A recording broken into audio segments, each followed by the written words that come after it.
Yarat ni Jack Benoni mu ndirimbo yiswe Telle Satenge, yiswe ni Nzamashua, bishatse kuvuga ngo ibyo uri buze kuvuga cyangwa ibyo uri buze kumbwira.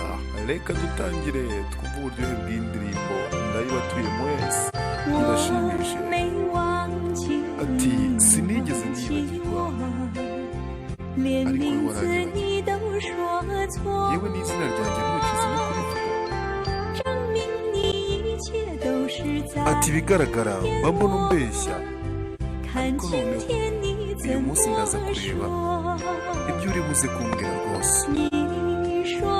Ati se nawe aciye iminsi myinshi ubeshya ko uzaza kundeba, none ndebera rwose haciye umwaka wose urarenze,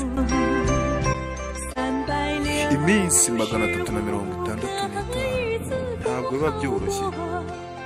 Ahari ikigaragara umutima wawe nshobora kuba ntarimo pe.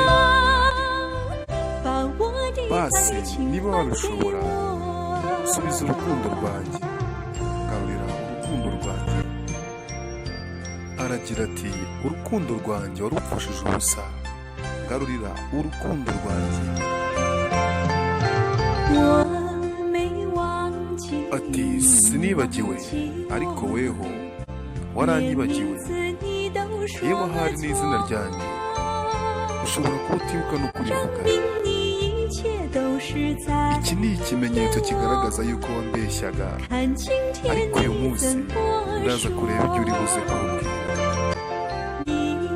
Ese nawe haciye iminsi myinshi umbeshya ngo uzaza kundeba, none dore umwaka wose urahise, iminsi 365 y'umwaka irihiritse. Shenge ntabwo biba byoroshye, ariko hari ikigaragara umutima wawe nshobora kuba ntarimo.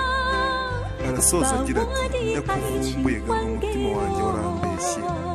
Mwakoze kubana natwe, mwari kumwe na Jack Benoni ubazirikana cyane. Aka karirimbo kabashimishe. Ciao ciao.